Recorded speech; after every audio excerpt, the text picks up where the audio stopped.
Ikaw ba ay magsasaka o mangingisda? Gusto mo bang makatanggap ng ayuda o anumang benepisyo mula sa Department of Agriculture? Sinihikayat ng Department of Agriculture ang bawat magsasaka at mangingisda na magparehistro sa RSBSA.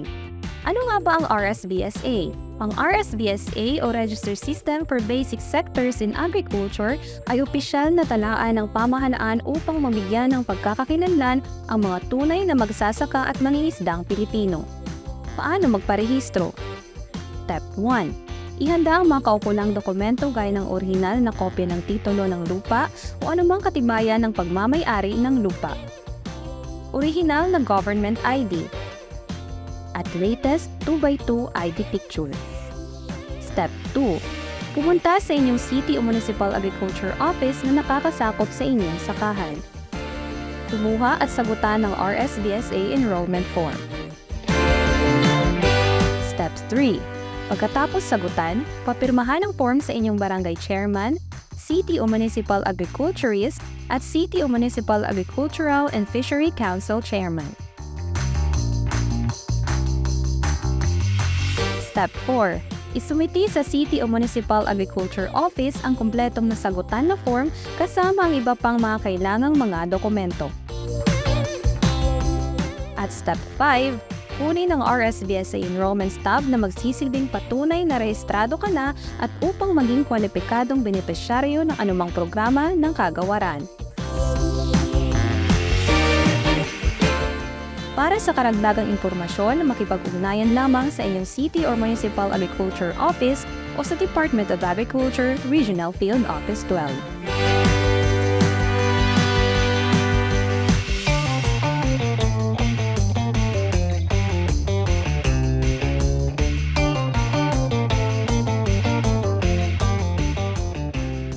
Ano ba ang bird flu? Ito ay nakakahawang sakit ng mga ibon na dulot ng avian influenza type A virus. Dapat ba itong ikabahala? Oo, dahil maaring ikamatay ito ng inyong mga alagang manok, itik, ibon at iba pang hayop.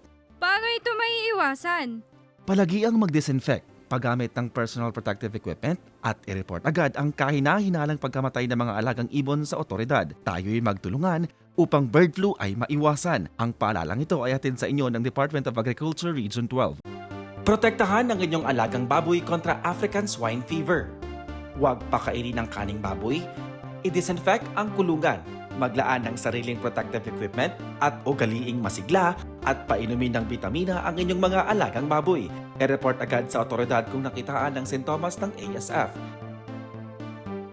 Be safe, be secure, be ASF-free. Ang paalalang ito ay hatid sa inyo ng Department of Agriculture Region 12.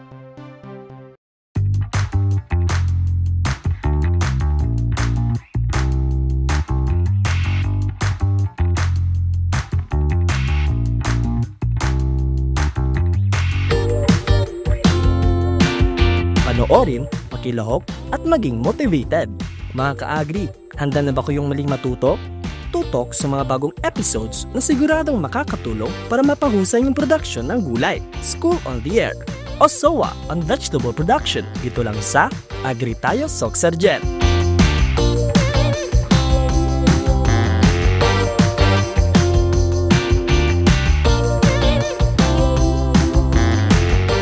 And welcome back mga ka-agri!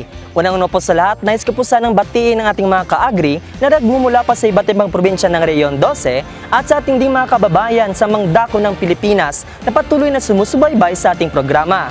Kaya po na yun ay nakatutok sa ating School on the Air via our official Facebook page, ang Agri Tayo Soksergen, sa ilalim po ng Department of Agriculture Regional Field Office 12 na pinamumunuan ng ating Regional Executive Director, Roberto T. Perales.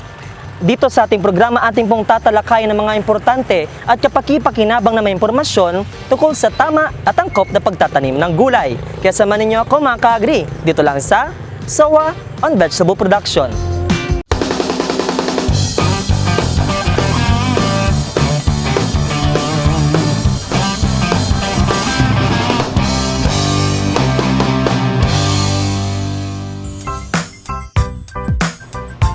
Isang napakagandang umaga po sa inyong lahat mga ka-agri at welcome ulit sa ating pang-apat na episode ng SOA on Vegetable Production. Makita sa inyong mga screen ay si Ian Carbonell ng Regional Agriculture Fisheries Information Section ng DNR 12 at kasama po naman na yon ay isa sa mga pinakamasigla municipal agriculturist ng ating rehiyon. Mga ka-agri, ating welcome si Engineer Barry L. Luga. Magandang umaga po sa ating lahat at welcome po sa ating Cobrano School of Vegetable Protection. Naririto po ako ngayon sa Tiboli, South Cotabato mga ka-agri o mas kilala bilang tahanan ng mga katutubong Tipoli. At pinabati ko rin po si Sir Ariel D. Bureros na kasalukuyan naka-standby sa 2P Research and Experiment Station na handa namang magbahagi ng kanyang mga kaalaman tungkol sa topiko na yung araw o na yung episode, which is ang Vegetable Pests and Diseases Management na yung episode mga ka-agri. So, magandang umaga sa iyo Sir Ariel. Magandang umaga din, Sir Ian. At magandang umaga din sa lahat ng taga-subaybay ng ating Agri-Tayo Stock Sergeant. Ayun. Pero bago tayo tumo sa kanya, may nais na ba kaming itanong sa iyo, Sir Barry? Ano po ang current state or na yung estado po ng vegetable production dito sa Tiboli, South Cotabato? Sir Ian, presently, ang production natin sa vegetables dito sa bayan ng Ticodi, umaabot na ho tayo ng 130 hectares in terms of area. At saka, nasa mga 250 na po na mga farmers ang mga engaged dito. And nasa mga 250 metric tons na din po per year ang ating production. So, it is increasing because of the interventions that we are receiving from the different levels of government, from the national to the regional office, even from the provincial government of South Cotabato. I'd like to highlight po the effort of the local government unit of Tibodi na pinondohan din kahit papano yung ating vegetable production dito sa munisipyo. Every year umaakyat yung budget natin sa munisipyo, not only vegetables production but also other programs like organic, fisheries, lahat po. So, we do not rely largely or completely from other agencies of government because in our best capacities, mayroon kaming ginagawa dito because we are funded locally. So, we are expecting for possible expansion every year, especially so that we are now soon to open we are about to operate the municipal demo farm, which is more or less 21 hectares. So we presume that it is one of the biggest demo farm in the region. Can be ko next year full-blown na po yung operation na demo farm na bili ng local government unit of Kibodi under the administration of Mayor Keng Deco. Karagdagan katanungan ng ko, Sir Barry. Ano po ba ang mga commodities o yung mga vegetables po na binigrow ko dito sa payo mo? We have produce vegetables that are being grown in Diboni. Yung Diboni vegetable growers natin, nag-i-engage din sila sa like lettuce, netoy. Yung sa chop suey na ingredients ng mga vegetables, and also sa peanut bit, we are also engaging into that. So, cultivars ng ating mga local farmers dito sa po. And gradually, we are introducing other crops also, which we think would be suitable depending also on the technical capacities ng ating mga partners. Okay, pangkuling katanungan ko, Sir Barry. Para po sa mga viewers natin, hindi ba po nakatantong dito sa Tiboli, South Cotabato? Pwede ka ba magbigay ng mensahe sa kanila or invitation po na pumunta sila dito sa bayan ng Tiboli, South Cotabato? Yes. So, sa mga kaibigan natin na hindi pa nakapunta ng bayan ng Tibodi, we'd like to invite you to visit our place. Tibodi is not only rich in natural resources like the famous Colon, where you can visit for a tour, no? But may mga areas pa rin tayo na pwede ninyong mapuntahan for agri-tourism. And we hope to offer more of this as Tiboli continues to grow in the various areas of the Taraco. Okay, ayun mga ka-agri, yun po ang panayam ng ating Municipal Agriculturist Sir Engineer Tari Alugan po. Kaya mga ka-agri, huwag kalimutang i-like at i-share ang ating live stream na iyong umaga upang mabigyan din ng oportunidad ang iba nating mga kababayan na may nais ding matuto tungkol sa vegetable production. Kaya na yun, sabay-sabay nating pakinggan ang ating research speaker para sa kanyang mabulay at kapaki-pakinabang na mga kaalaman. Kaya mga ka-agri and Sir Barry, sabay-sabay po natin sabihin, ito ang SOA on vegetable production.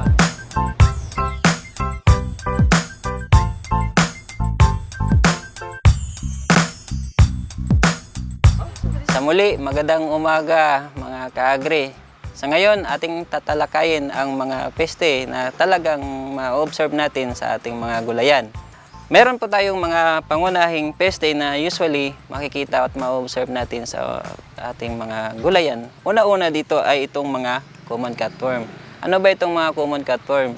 Common cutworm is usually ito yung mga peste na siyang umatake o bumubutas ng mga dahon ng ating mga gulay. Usually, ang most damaging niya na part is yung mga larva kasi ito po yung most stages ng isang insekto na siyang talagang kumakain talaga na ating mga dahon ng ating mga gulay. Usually, characteristic nito ay kumakain, nagsisimula ito sa dahon papunta sa may puno. Kung mas madami talaga ang population is talagang uubusin talaga ang isang gulay. Pangalawa natin ay itong tinatawag na thrips. Ang thrips po ay hindi katulad ng cutworm. Ang thrips po ay usually siyang sucking insect na usually sinasak niya o kinukunan ng nutrients ang ating pananim upang ito'y maging malanta. So usually, ang thrips ay ma-observe natin during sa vegetative stage na usually ito po ang pangunahing problema ng ating mga farmers. Pangatlo ay itong tinatawag natin na aphids.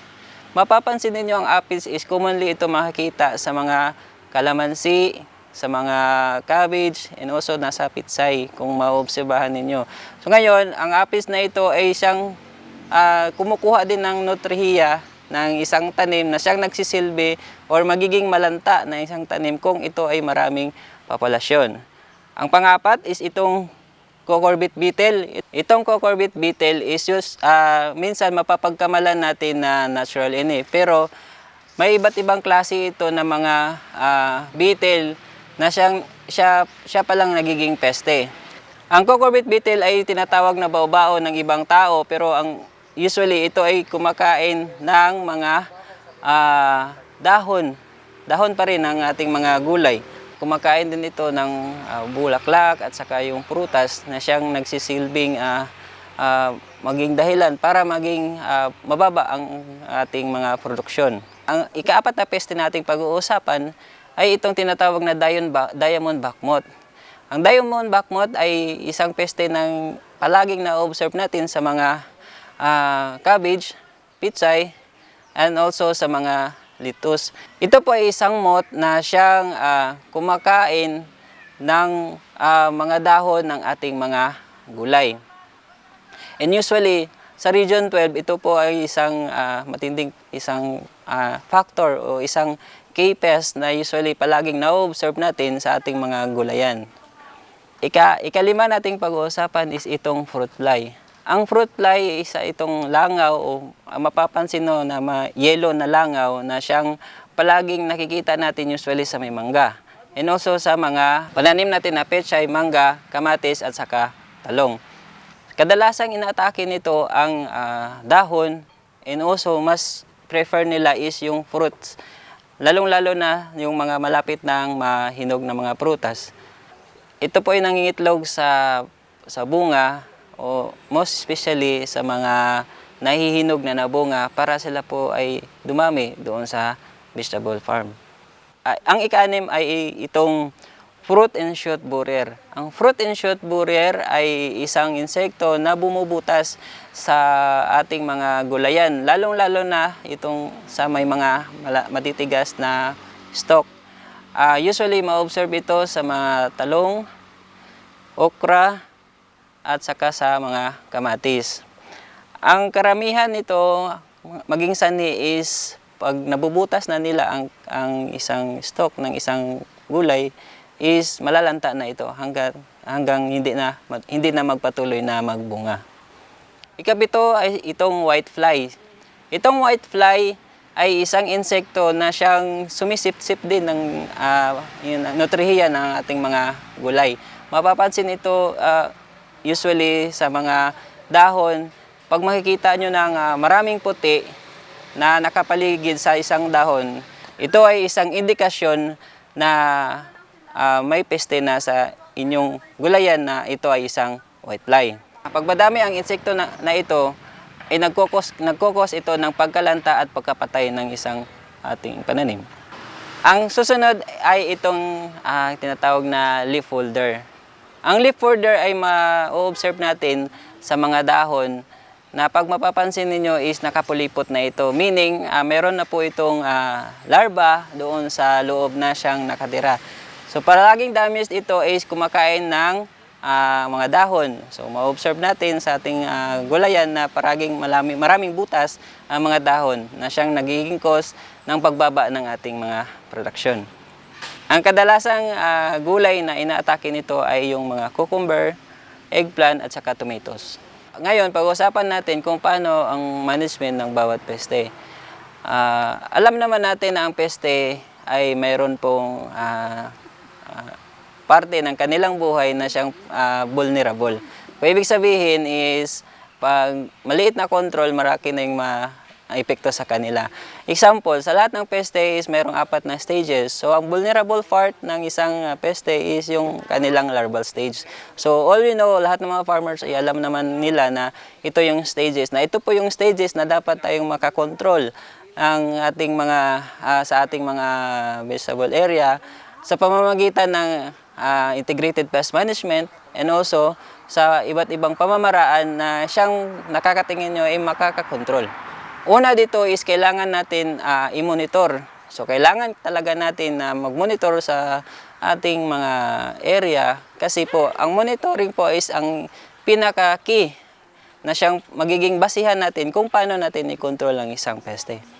Susunod ay yung paglagay natin ng tinatawag natin na light trap. Ang light trap kasi is ito po yung parang monitoring station natin na siyang makikita natin kung ano yung mga peste nga nakukuha or na-attract ng light trap. So doon ma-observe nyo kung ano yung mga peste nga kadalasan nakikita nyo and then ano yung mga peste na bago sa inyong area na which is dapat nating kontrolin.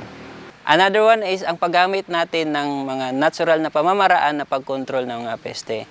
Kami sa Regional Crop Protection Center is meron po kaming mga klase-klaseng biological control engines nga siyang nakakapagsugpo ng mga peste na ito. Sa Regional Crop Protection Center meron po kaming metarhizium na siyang pwedeng pang-control sa lahat ng mga peste. Trichogramma which is ang inaatake is yung mga fruit borer, shoot borer, and also ang mga larva ng ibang mga insekto. Another one is meron po tayong tinatawag nating Trichoderma harshanum na siyang tinatangkilik ng mga farmers natin kasi ito po yung nakikitaan nila na nakakakontrol ng mga sakit. And also, isang benefits din ng Trichoderma harshanum ay isang nagsisilbi din itong decomposer. At isa pa is ang paggamit ng ating mga botanical concoctions. May mga farmers na nakakaalam nito na gumagamit ng mga tinatawag nating FFJ, mga concoctions na siyang nakakatulong sa paglaki ng production and also pagkontrol ng mga peste. And lastly, itong paggamit ng chemical control. Bakit hinuhuli po namin itong paggamit ng mga chemical control? Kasi base sa integrated pest management, paggamit ng chemical is the last resort. Kumbaga, ito po yung pinakahuli nating paraan na gamitin para makontrol ang isang peste. Kung makaya lang naman ng ating mga natural na pamamaraan at sa paggamit ng mga alternative na pagkontrol o pagmanage, iyon po ay napakaganda sa atin. Lalo-lalo na sa ating environment and also sa ating mga sa ating kalusugan. At dyan nagtatapos ang unang bahagi ng ating paksa patungkol sa pests and diseases on vegetables. Sa aming pagbabalik, tatalakayin natin kung ano yung mga sakit na usually ma-observe natin sa ating mga gulayan. Stay tuned mga ka-agri!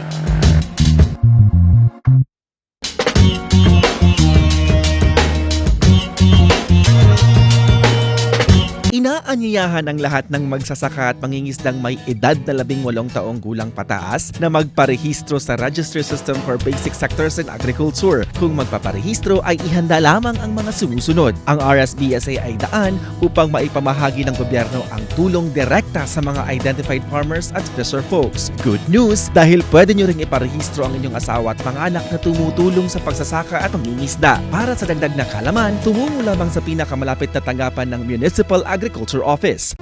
Protektahan ang inyong alagang baboy kontra African Swine Fever. Huwag pakainin ng kaning baboy. I-disinfect ang kulungan. Maglaan ng sariling protective equipment at ugaliing masigla at painumin ng bitamina ang inyong mga alagang baboy. I-report agad sa otoridad kung nakitaan ng sintomas ng ASF. Be safe, be secure, be ASF-free. Ang paalalang ito ay hatid sa inyo ng Department of Agriculture Region 12. Ikaw ba ay magsasaka o mangingisda? Gusto mo bang makatanggap ng ayuda o anumang benepisyo mula sa Department of Agriculture? Sinihikayat ng Department of Agriculture ang bawat magsasaka at mangingisda na magparehistro sa RSBSA. Ano nga ba ang RSBSA?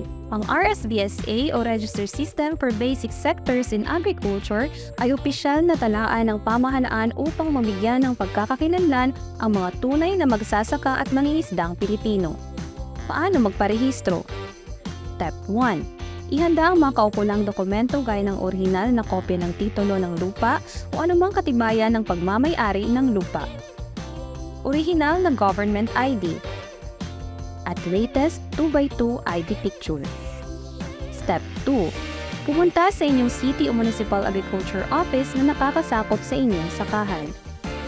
Kumuha at sagutan ng RSBSA enrollment form. Step 3.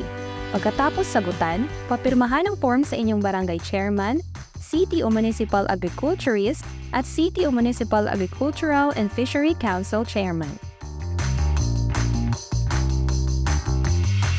Step 4. Isumiti sa City o Municipal Agriculture Office ang kumpletong nasagutan na form kasama ang iba pang mga kailangang mga dokumento. At Step 5, kunin ang RSBSA enrollment stub na magsisilbing patunay na rehistrado ka na at upang maging kwalipikadong benepisyaryo ng anumang programa ng kagawaran. Para sa karagdagang impormasyon, makipag-ugnayan lamang sa inyong City or Municipal Agriculture Office o sa Department of Agriculture Regional Field Office 12.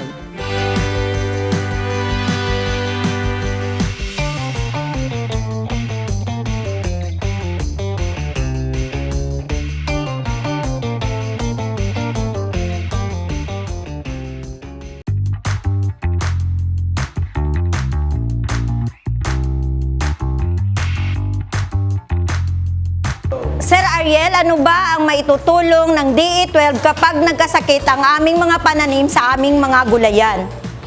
Maraming salamat ka-Agri sa iyong katanungan. Ang Regional Crop Protection Center under the Department of Agriculture 12 ay may mandato na tulungan ng ating mga farmers sa anumang problema sa kanilang taniman. Una-una dito is mandato namin na magbigay ng mga alternatibong pang-control sa mga peste like sakit and also sa mga insekto na siyang dumadamage ng ating mga gulayan. Ang opisina po ay nagbibigay ng mga BCAs o yun pong Biological Control Agent na siyang pwede nating magamit na alternatibong pang-control sa mga sakit at mga peste. Una-una dito is yung Metarhizium anisoplay, which is yung tinatawag natin na green muscardine fungus. Pangalawa is itong Trichogramma species na may 3 species na available sa opisina. Pang-tatlo is itong Trichoderma harshanum na siyang pang-control sa ating mga sakit sa sa ating mga gulayan. Ang pang-apat ay yung tinatawag natin na earwig na siyang pwedeng pang-control sa larva ng mga cutworm or also sa mga fall armyworm. Pwede po kayong sumangguni o pumunta sa aming tanggapan sa Regional Crop Protection Center sa Tacloban City na siyang kami pwedeng makapagbigay ng gabay at pamamaraan kung paano natin sugpuin ang mga naturang peste. Para sa inyong mga katanungan, ka-agri, pwede nyo pong kontakin ang mga numero na naka-plus sa inyong mga screen.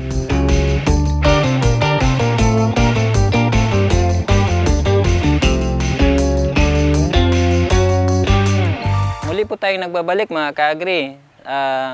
Ngayon ating tatalakayin ang mga sakit na kadalasang nakikita o naobserbahan natin sa ating mga pananim na gulay.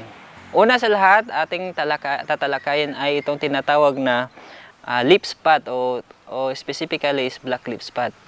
Ito ay kadalasang sakit sa ating mga cabbage, mung bean, kamatis at saka sa mga talong.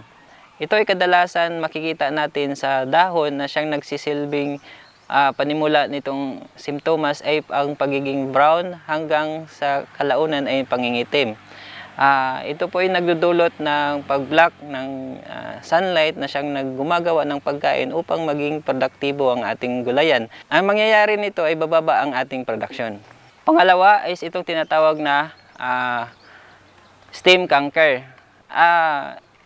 Stem canker, ito po yung mapapansin natin sa mga bunga o sa mga dahon and also sa mga stem ng ating mga gulay. Most especially mapapansin po ito sa bunga ng kalamansi na makikita nyo sa bunga na maraming nagbubukol-bukol ang bunga na siyang naging sanhi ng pagbaba ng value nito. Kadalasan ito po ay nakikita sa mga mung bean, kalamansi, kamatis at sa mga talong. Pangatlo ay itong tinatawag na gray leaf spot. Gray leaf spot ay isa naman itong sakit sa dahon na usually ma-observe natin sa mais. Ito ay ang sintomas nito ay pagiging brown to yellow hanggang mamatay ang dahon. Pang-apat ay itong tinatawag na dieback. Ito ay kadalasang observe natin sa mga pananim na nasa matataas ang elevation. Example nito is yung mga kape at mga cabbage and also sa mga kamatis. Kaya tinatawag na dieback kasi ito ay ang sakit ay nagsisimula sa itaas hanggang pababa. So kalaunan ito ay nagiging dry hanggang sa patuloy na mamatay ang isang buong tanim. So paano natin i-manage ito?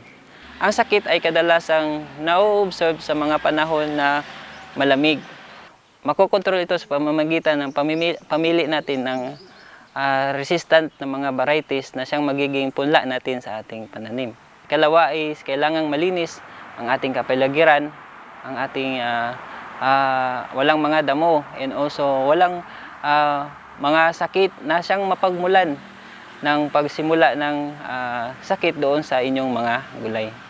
At kung may makikita naman kayo na infected na pananim doon sa inyong gulayan, kailangan po natin itong bunutin sapagkat ito po ay magiging isang simula ng isang magiging factor na magiging magkaroon ng sakit ang inyong mga gulayan.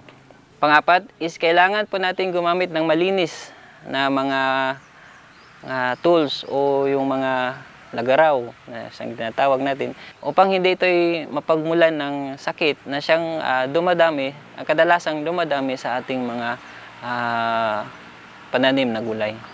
Paggamit ng mga natural enemies gaya ng Trichogramma species, Trichoderma harshanum and also Metarhizium anisoples sa pagkontrol nito ng mga peste at sakit. At sa huli, kadalasan namin sinasabi ay ang huling paggamit ng chemical na siyang makakatulong upang mapreserba ang ating mga natural enemy at also ang ating kapaligiran. At yan mga ka-agri ang kabuuan ng ating episode sa araw na ito. Sana marami kayong natutunan sa ating talakayan patungkol sa pest and disease on vegetables. Sa muli, ito po ang iyong lingkod, si Ariel De Boreros, Science Research Specialist 2 ng Regional Crop Protection Center, Region 12. Mga ka-agri, gutom pa ba kayo sa kaalaman? Huwag mag-alala dahil narito ang mga topics na maaari niyong abangan sa susunod na episodes ng ating SOA on Vegetable Production.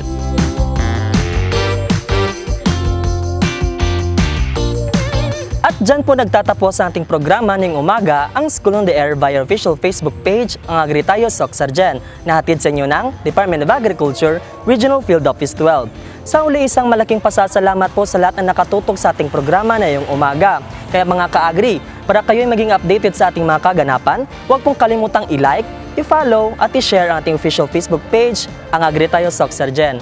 Sa uli mga ka-agri, ito po si Ian Carbonell, ang iyong lingkod, at sama-sama po nating abutin ang isang masaganang agrikultura at maunlad na ekonomiya. Hanggang sa susunod naman na may episode mga ka-agri.